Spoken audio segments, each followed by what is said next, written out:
Hello, I'm Patricia Kassim, Ontario's Information and Privacy Commissioner, and you're listening to Info Matters, a podcast about people, privacy, and access to information. We dive into conversations with people from all walks of life and hear real stories about the access and privacy issues that matter most to them.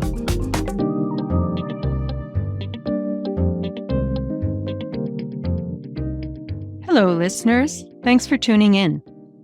Imagine a world where we can peer into the average person's mind to read their emotions, eliminate painful memories, or cure addictions.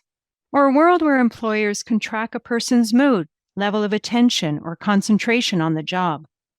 Or where a person's thoughts can be examined by others to learn their political beliefs, or cross-examined and used as evidence in a criminal proceeding.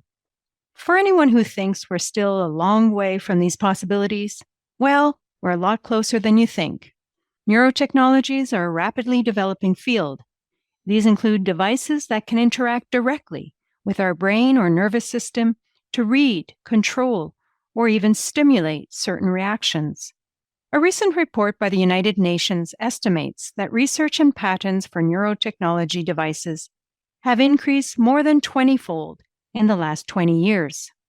Neuralink, a tech startup founded by Elon Musk, recently received approval from the U.S. Food and Drug Administration to begin human testing of a tiny brain implant that can actually communicate back and forth with computers directly through brain activity alone.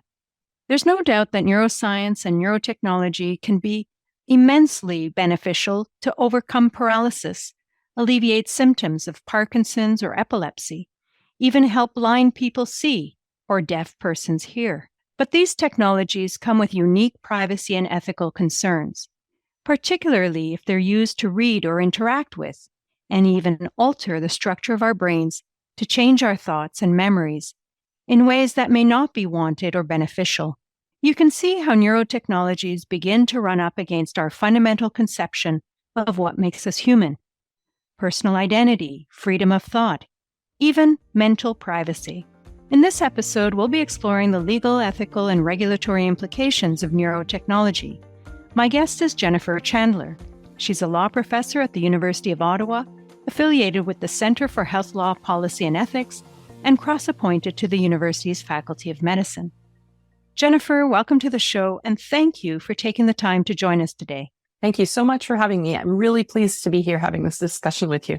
So, to start us off, Jennifer, can you tell us a little bit about yourself, and how is it that a law professor like yourself has come to focus on brain sciences and neurotechnologies? Since I was just starting out, being deeply interested in the connection between the brain on the one hand and the mind, mental experience and behavior on the other, it remains incredibly mysterious and poorly understood how our subjective experience of the world and of ourselves and our behavior is somehow produced from this biological entity within our skull. And so I've always been deeply interested in this. And I started out in the sciences in my earliest studies. And I just retained that interest as I went forward into law. And today I teach mental health law. I research on the law and ethics of brain technologies and other advanced biomedical technologies. And it all comes back to, I think, for me, what is fundamental and primordial, which is how do we understand ourselves? How do we understand each other? What produces our behavior? And as we develop more and more powerful technologies to observe brain activity, to start to kind of try to make those linkages between brain activity and mental experience or behavior, we don't yet fully understand how the one produces the other, but we get closer to that ultimately really fascinating and somewhat mysterious thing that is that connection between brain and mind. If I were to ask you in very simple terms, how do you explain neurotechnology to, say, your neighbor on the street? Yeah, well, I would say it is some kind of technology that interfaces, exchanges, connects to directly with the nervous system. And when I say nervous system, you can identify the brain, obviously, but you can also talk about the spinal cord and the nerves. This would be the peripheral nervous system. You can also think of the sensory nervous system. So the nerves that connect the the ears and the retina or the eye to the brain. So all of these things are part of the overall nervous system. So basically, we're talking about a technology that interfaces directly with some aspect of that nervous system. Fascinating. So we're not talking about expressing ourselves through our voice or hand gestures. We're talking about connecting directly to the brain to find out what's going on inside, what we're thinking or feeling. If we think about the interfaces, we can identify 3 categories there as well. One you could say is like an output interface. It's something that detects information from the brain. Then the second category would be an input interface. So it's something that stimulates the brain or puts information, so to speak, into the brain. And then a third category would be a kind of technology that does both. It's bidirectional. And you might be sitting there thinking, well, how do you get information into the brain? Well, there's a whole bunch of different ways that it can be done.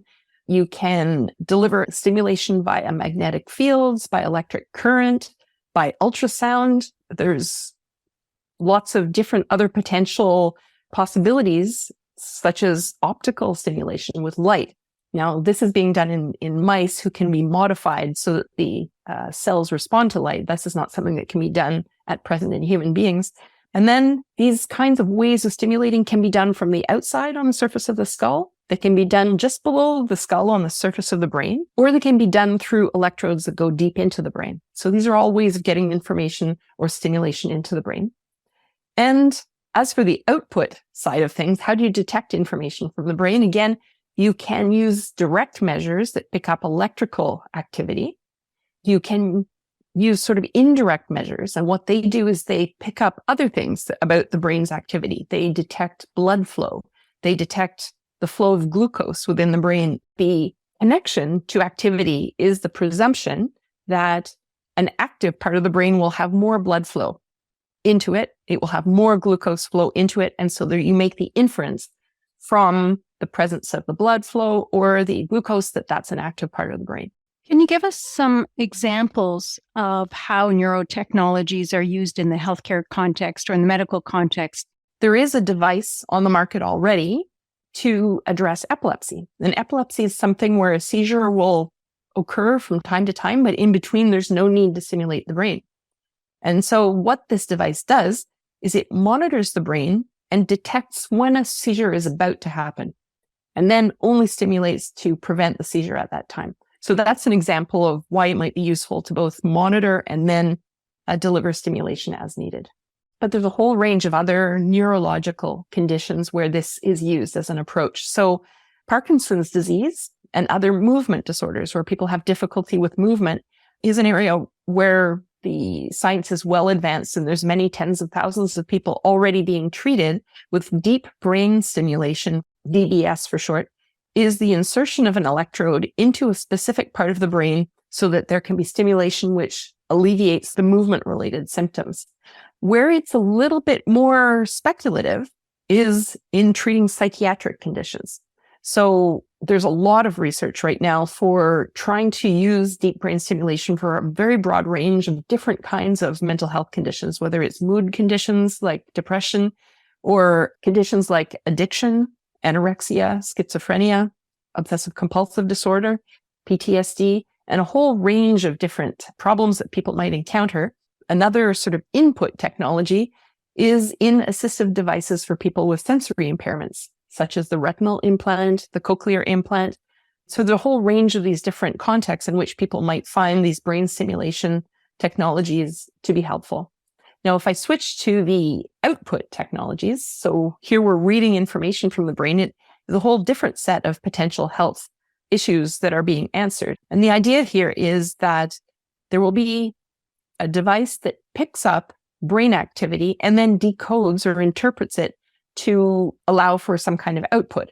So if we think of someone who's paralyzed, they may, through thought, voluntary mental activity that's then picked up by the brain-computer interface, be able to move their wheelchair or move a robotic arm or some other object in the environment. And so what this is offering, in essence, is a kind of assistive device to restore movement and independence to some degree for people who have a major motor impairment.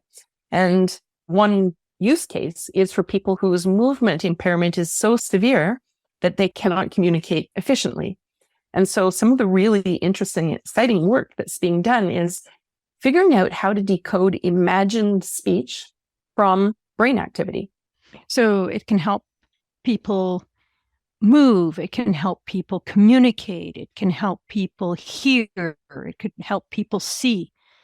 What about in the employment sector, Jennifer? Are employers using these technologies? And if so, how are they using them, say, to improve safety and productivity in the workplace?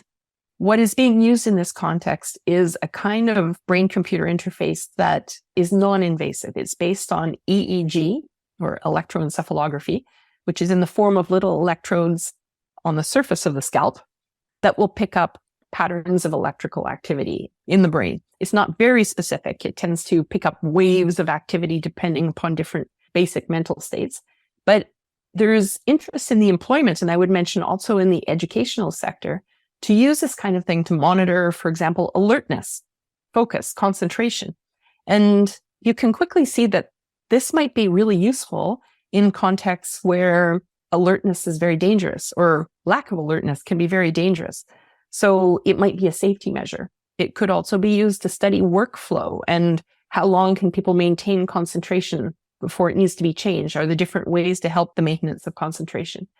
And evidently, you can sort of see the upside, but you can see the downside that comes along with it, because when people are being monitored in this way, it usually subtly, or maybe not so subtly, changes behavior if you know yourself to be under surveillance.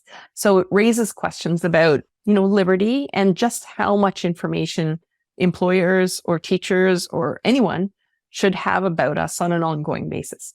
I also understand that there are these electric nodes in construction helmets for construction workers to gauge their level of fatigue on the job site, which can be another example of a dangerous situation where this kind of insight into the level of alertness can be extremely helpful, not only for productivity, but for safety. Are there any brain technologies being used as investigative tools in the area of law enforcement?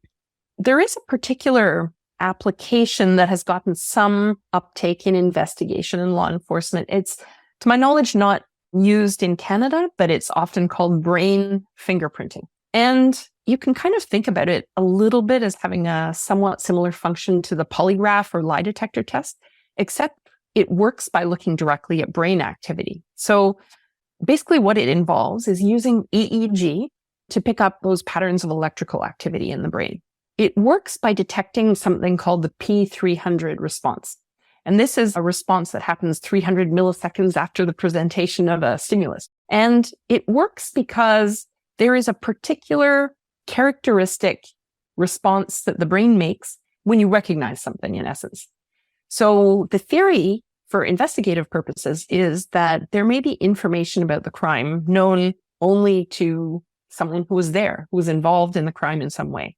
And so what one does is present to a suspect or someone else information that the person knows. So you get a kind of a baseline. You know what their P300 looks like when they recognize something. And then you present information that they don't know. So you can see what the absence of recognition looks like. And then you present specific information carefully chosen to only be known by the perpetrator, and then see which of those two patterns it elicits. And from that, you conclude that they have knowledge about the crime. To my knowledge, it's only systematically being used widely in India, with some little sort of reports of other investigative and police forces being interested in it in a couple of other countries. So a modern day polygraph, essentially. What about this brain fingerprinting data? Has it been used in court cases? There have been a couple of cases in the US of attempts to introduce it into court. However, it's always run up against concern about whether it's a valid form of evidence. So it has not made much traction in the United States. In Canada, I'm not aware of it having been used, but as I mentioned, in India, we've got a whole bunch of references to it in the criminal cases. And there were these developing resistance to its use. It was said this is a form of testimonial compulsion and self-incrimination. It's an interference with physical and mental liberty and privacy. And so all of this went to a head in this case of Selby in 2010, where the court went through the theory of why we have self-incrimination protections, among other things, and also what these technologies are doing, and came to the following conclusion that you cannot compel a person, whether an accused person, to undergo these tests. And if they are compelled, any evidence of compulsion means that the results cannot be used in the justice system. They're not admissible. And I would mention one other thing here, which I think is very interesting, which is that we tend to think about these kinds of tests as invasive of mental privacy and personal liberty. And we worry about it most in the context of the state or some powerful entity forcing this on people. And indeed, I think we should be thinking about that. But what we see in the Indian cases, and actually in other contexts as well, where the boundaries are being pushed against these kind of novel forms of evidence, is that it's people who are accused of offenses who want the tests because they're seeking information to actually defend themselves, to exculpate themselves. They're trying to convince people they didn't do it. So this is a different set of considerations. If someone is asking for it, is it unfair not to permit the application? And of course, we don't want sort of bogus pseudo evidence that's not valid to be used. But should we be thinking about privacy and compulsion and liberty in a different way in that context where someone's asking for the use of that kind of information to defend themselves? So, what kind of legal, ethical, and privacy challenges does all of this raise? And what should we be anticipating and thinking about on the doorstep of these new neurotechnologies? There's a tremendous number of things I could say here. And so I don't want to overwhelm you with all the possibilities, but we need to think about questions of responsibility in terms of the use of devices that may not transparently translate our intentions or actions. We have to think also about questions of responsibility where devices are subtly changing mental states and behavior. There's interesting questions about how to respond to unintended consequences of brain stimulation as well. Questions about identity and personality and capacity and freedom. These are all sort of fundamental values associated with being a human being. Philosophically complex questions, of course, but let me try to give a concrete example. So in the context of deep brain stimulation for Parkinson's disease, there's a minority of patients who develop behavioral problems due to the stimulation. And what it looks like is significant changes in mood and behavior associated with things like compulsive gambling, compulsive spending, drinking, eating, sexual activity, irritability. So there can be a substantial change in personality and behavior in this about 10% of patients. And this is usually dealt with by changing the stimulation parameters, sometimes moving the electrode a little bit, or sometimes just changing the frequency and amplitude of stimulation. But one thing that has been observed is that in some patients, they may deny that there has been a change. There may be people who say, yes, there's been a change, but they don't attribute it to the stimulation. They say, or they do in a way attribute to the stimulation. What they say is, this is good. This is my real personality coming through. It was the Parkinson's that was holding me down. And now my new energetic behavior is the reflection of the real me. Or there's some people who agree with the change and think it's driven by the stimulation, but really like it because this new energetic, big spending, big gambling lifestyle is really enjoyable. And so there's some really interesting questions that come up. What is pathological? What is authentic? Who is the real person and who gets to speak for that person? If you have family members who are saying this person has completely changed and is putting their employment at risk, is putting our finances at risk, or a variety of social problems that can flow from these abrupt changes in behavior. And what happens if the person is saying, actually, you know what? I like it. I want it to continue. And normally we let people make their own healthcare decisions and choices about what state they want to be in if they're capable. And in these cases, a lot of people are capable. So it does pose a really interesting problem about how to handle these kinds of shifts in behavior and personality. I would mention another issue, which I think is really interesting, which is what are we going to do with mental data or brain data from which we might be able to infer mental states?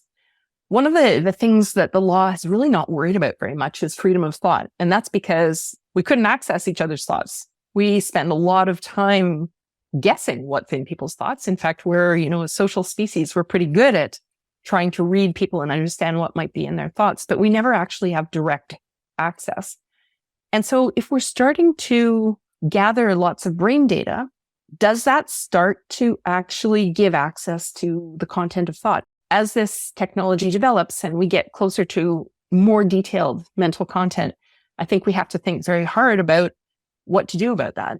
That's another project I have ongoing at the moment, which is to understand the inferences we make from brain data to mental states. What is that connection? What does it rely on? Is it reliable? But also, what are the ethics of making that connection? When should we not do that? Conversely, when should we definitely do it? Because it would be unethical not to do it. So I think this topic of mental privacy is something that the coming years will require us to think really hard about what it actually means, what the boundaries of it are, what are the trade-offs we're going to make between mental privacy and some other competing social need.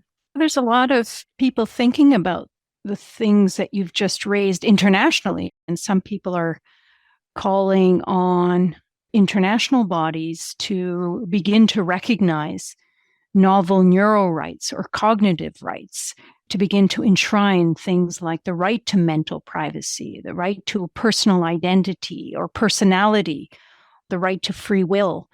What's happening internationally in terms of codifying some of these novel neuro rights? What can you tell us about that? So it's a really active discussion at the moment, and it's going on at multiple levels. There's international organizations like the UN Human Rights Division that's looking at this actively at the moment.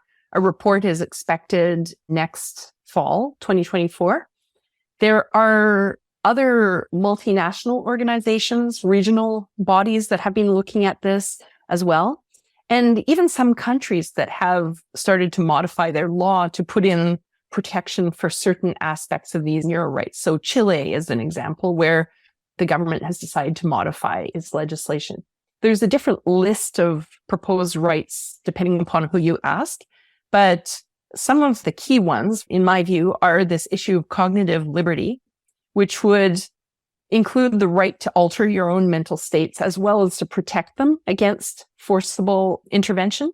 Another key proposed novel neuro right is this mental privacy issue, and that would be to protect the privacy and integrity of brain data and mental experiences associated with it. Another big right that's mentioned is fair access to the kinds of brain interventions or augmentations. And the concern here is that some people will have access to neuro enhancements, others not, and this will exacerbate inequality that already exists in the world. So these are three key ones that are being discussed. There could be many potential responses. We could have some sort of broad United Nations instrument of some type. Or we could say, actually, where we really need change is in local domestic laws, where the laws have teeth or more teeth. And even if we look at it within like a country, say Canada, the question is, does it need to go in a constitution like the Charter of Rights and Freedoms, which is an overarching set of rights that protects against the government? Well, it doesn't protect against private sector activity. So if we wanted protection there, we would need a different instrument, a normal piece of legislation, for example, at the federal or provincial level. So in a way, we have to ask ourselves, what exactly is the problem in order to then choose the right tool in our legal toolkit? And a lot of the discussion that's happening about this is sort of more at like, we need a declaration to just set out a consensus on what we think is bad. It's not meant necessarily to be directly legally applicable, but more of a consensus statement at a high level. And even if that doesn't have direct legal application in a country, it can still be kind of useful as an international statement of principles, of a position. So it can have an influence in that way. So that's the first question, like what level should this sit at? And a second question is, well, do we really want to have a whole set of rules or principles or statements every time we have some kind of new technology?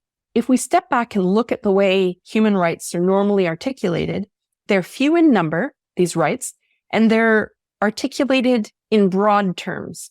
that we talk about liberty, dignity, life, security of the person, equality. These are very broad concepts that are not meant to apply to only one narrow set of technologies or types of interventions.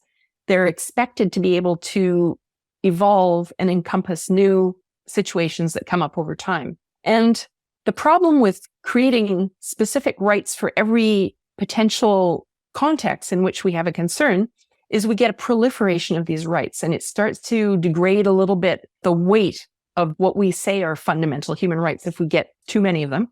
And secondly, if you make a specific right to capture, for example, a novel neuro right, you are at the same time implicitly saying our existing rights can't do this job. You actually put a limit around our existing rights each time you create a new right to occupy that space. And so we have to think pretty carefully, I think, about whether the existing rights can already address the concerns we have or can be interpreted to evolve to capture what is of concern to us before we create novel new rights. This is a big debate that's occurring between legal scholars and everybody else who has an interest in this topic. We'll see where we end up with this. There's tremendous activity right now trying to figure this all out. And I think a fairly strong sense that something has to be done. So speaking of what needs to be done, what's your advice to us as information and privacy commissioners? What is it that we can or should be doing to contribute to this important debate on neurotechnologies? I think as privacy commissioners, I think a natural role is to be thinking ahead a little bit on this issue of mental privacy and keeping up with what exactly are the kinds of data that are being collected and for what purpose. For example, there's a very strong movement in neuroscientific research for open data. This makes a lot of sense because this data is very valuable. It's hard to collect, and we want to really make use of it for the good. So I think privacy commissioners should be thinking about, okay, well, what does this mean in terms of the privacy of individuals involved? It doesn't necessarily mean don't collect it, but it might mean some other response to make sure that privacy is protected. As we are able to make inferences about mental states from that brain data, I think it would be a good idea to keep an eye on the advance of that ability to decode mental states from brain data, because that will be the moment where we start to worry a little bit more about the broad use of that data in the context of individuals. If this data can be tied back to individuals, of course, we don't know that for sure, but we should watch that. Thinking through the trade-offs as well of what are the benefits of collecting and using the data versus what are the downsides and on whom does that rest. Consent in this context is going to be a very bad way, as it often is, to try to protect privacy. People often don't understand what's going on with the collection of their data, or if they have a foggy idea about it, they don't think very hard about it. We all click here when we're asked to click here for everything. I'm not sure who, if anybody ever reads these documents, and it would be rather interesting, I think. Could a privacy commissioner look into finding out what's in these documents? Where does this information go? And what's it used for? And I would say that there has been a movement also in recent years, accelerated by COVID, to remote telemedical management of these devices. So the information that's being stored in them is presumably being sent across the internet to clinicians who are able to download, use it, and tune up stimulators remotely like that. So we have a cybersecurity dimension as well as a potential data leakage issue going on there too. Of course, there's all kinds of advantages to this, but it would be interesting to know what sort of provisions are in place for handling this information. So those would be a couple of the suggestions I would make to privacy commissioners. Thank you again, Jennifer, for joining me on the show and expanding really my and our understanding of neurotechnology. It's clear that neurotechnology has the potential to lead to amazing medical breakthroughs, but there are also serious privacy risks. We need to proceed with caution, ensuring strong legal and ethical safeguards are in place to protect our privacy at this new frontier, including the privacy of our minds and innermost thoughts. For listeners who want to learn more about this topic, please visit the resources in the show notes to this episode. And for those who want to learn more about IPC's work more generally, please visit our website at ipc.on.ca. You could also call or email our office for assistance and general information about Ontario's access and privacy laws. Well, that's it, folks. Thank you so much for joining us for this episode of Info Matters, and until next time. I'm Patricia Kassim, Ontario's Information and Privacy Commissioner, and this has been Info Matters. If you enjoyed the podcast, leave us a rating or review. If there's an access or privacy topic you'd like us to explore on a future episode, we'd love to hear from you. Send us a tweet at IPC-InfoPrivacy or email us at podcast@ipc.on.ca. Thanks for listening, and please join us again for more conversations about people, privacy, and access to information. If it matters to you, it matters to me.